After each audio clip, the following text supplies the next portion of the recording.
My most loyal servant, to you I entrust the key to my wife's chastity belt. It must only be used if I die in battle. Yes, my lord. You can trust me with your life.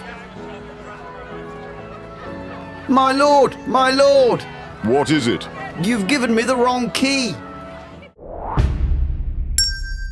Welcome back to Keepy's Quest. This week we're feeling rather victorious thanks to the Six of Wands. Straight away we can see the comparisons to the Chariot back at number 7 in the Major Arcane. This is yet another card of accomplishment, which begs the question, how does this differ from the other cards of achievement? Well, in this case, the victory is shared by everyone. This is a card about doing good in the world and making people's lives better. Moving on to the different cards, I think we now know what to expect from the Sforza and Marseille versions. Glad to see you've managed to count up to 6 this week and use the correct cards. Yeah, alright, smart ass. I'm never going to live that down, am I? The Solar Busker gives us another lesson in how to transport wands, but with a lantern this time, so we can also do it by night. This might be why he hasn't noticed that his underpants are falling down. His socks aren't doing too well either.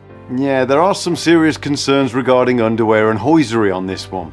I see a trip to Target or Marks and Spencer's. The Thoth Tarot is sticking with the Golden Dawn imagery by including another wand of the Chief Adept, together with the Flames of Absolute. Crowley says it will be seen that the 3 wands of the 3 Adepts are now orderly arranged, and that the flames themselves, instead of shooting out in all directions, burn steadily as in lamps.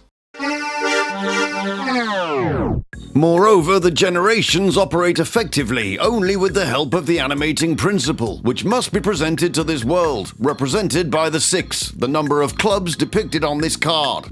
I think it's always worth pointing out how many clubs are on the 6 of Clubs tarot card. This brings us to the Waite Smith version. According to Waite, a laureled horseman.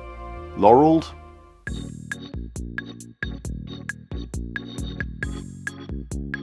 A laureled horseman bears 1 staff adorned with a laurel crown. Footmen with staves are at his side. So we can see that there's lots of wands getting thrusted about.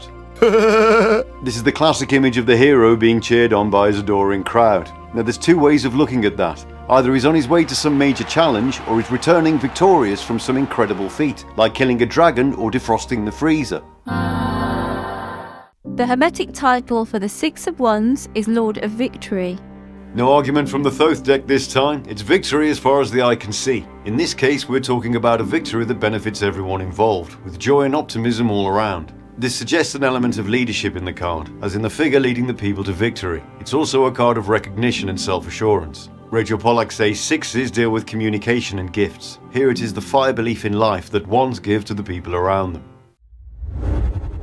The Six of Wands corresponds to the Leo zodiac sign and to the planet Jupiter. So it's Jupiter in Leo this time, and what a combination that is. The fixed fiery sign of Leo in conjunction with Jupiter, the planet of abundance, optimism and growth. Lon-Milo Duquette says, in the case of the Six of Wands, we are doubly blessed with the happy marriage of expansive, boisterous and generous Jupiter in powerful sun-ruled Leo. This is the recipe for triumphant victory. The generosity he mentions is a big part of this combination, the idea of spreading joy to everyone. Leo is also a sign of self-expression and creativity, so when we pair that with the abundant planet of Jupiter, we get a force to be reckoned with. According to Crowley, the reference is also Jupiter and Leo, which seems to imply a benediction on the harmony and beauty of this arrangement. The Six of Wands resides in the world of Absolute and sits in the 6th Sephiroth of Tiferet, on the Pillar of Mildness. The name of this Sephiroth translates to beauty. So we're at Tiferet this time, the Sephira of beauty and harmony. Tiferet is smack bang in the centre of the Pillar of Mildness, and that puts it more or less in the centre of the Tree of Life. This is where the harmony reference comes from. The last 4 Sephiroth that we've looked at have represented opposing forces, but in Tiferet we've got the perfect combination of those forces. That's why we find the Angel of Temperance right beneath this particular Sephira. It is the harmony of Hesed and Geburah. These 3 Sephiroth make up what is known as the moral triangle, which is a reflection of the supernal or celestial triangle at the top of the tree. According to Crowley, this card represents Tiferet of the suit of fire. This shows energy in completely balanced manifestation. The 5 has broken up the closed forces of the 4 with revolutionary ardour, but a marriage has taken place between them, and the result is the sun and the sun. So you mean the big yellow thing in the sky and a boy child? No, that would be the sun and the sun. We're talking about the sun and the sun. Right. To clarify, Tiferet is taken to mean the actual sun. As in the big yellow thing in the sky? Correct, and it's also taken as the sun, the child of Hotmar the father and Binar the mother. As in the boy child. Yes, and it's in this respect that many consider Tiferet to represent Christ consciousness and connect the three Sephiroth to the Holy Trinity. Is there a daughter? There certainly is, and we'll be getting to that later on when we cover the chord cards. But for now, we can bask in the sunshine of this particular part of the tree. La Mala Duquette says, if that card is a 6, we are in Tiferet. And if we are in Tiferet, we are looking good. The Six of Wands herb is hawthorn. There's an old legend which says that the first hawthorn bush grew from the staff of Saint Joseph. Mary, it happened again. But what does it all mean? When the Six of Wands turns up, it's generally taken as a sign of triumph and recognition. It also heralds that good news is on the way. According to Waite, the card has been so designed that it can cover several significations. On the surface, it is a victor triumphing, but it is also great news, such as might be carried in state by the king's courier. It is expectation crowned with its own desire, the crown of hope and so forth.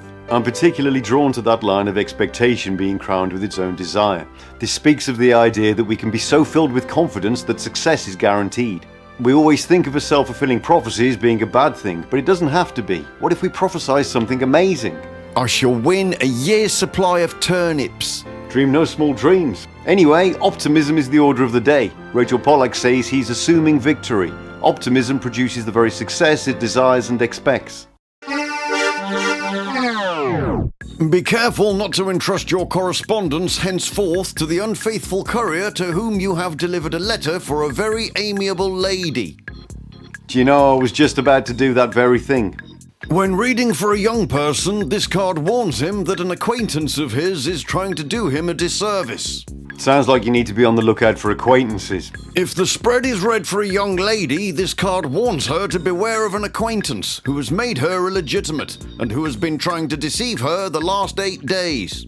Those bloody acquaintances are at it again. I suggest you only acquaint yourself with people who you don't know.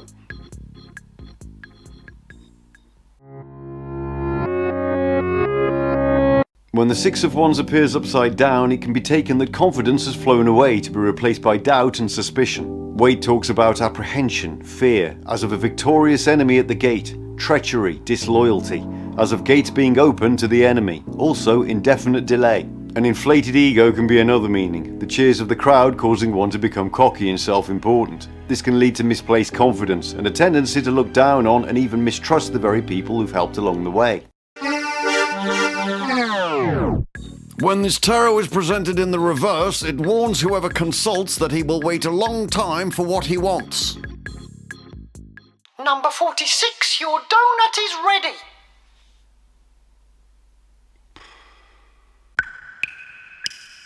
The big takeaway for the Six of Wands is the concepts of victory and being a champion of the people. Being successful is great, but it's a hollow victory if we're just keeping it to ourselves. This card always puts me in mind of the quote, "Do what you love in the service of people who love what you do."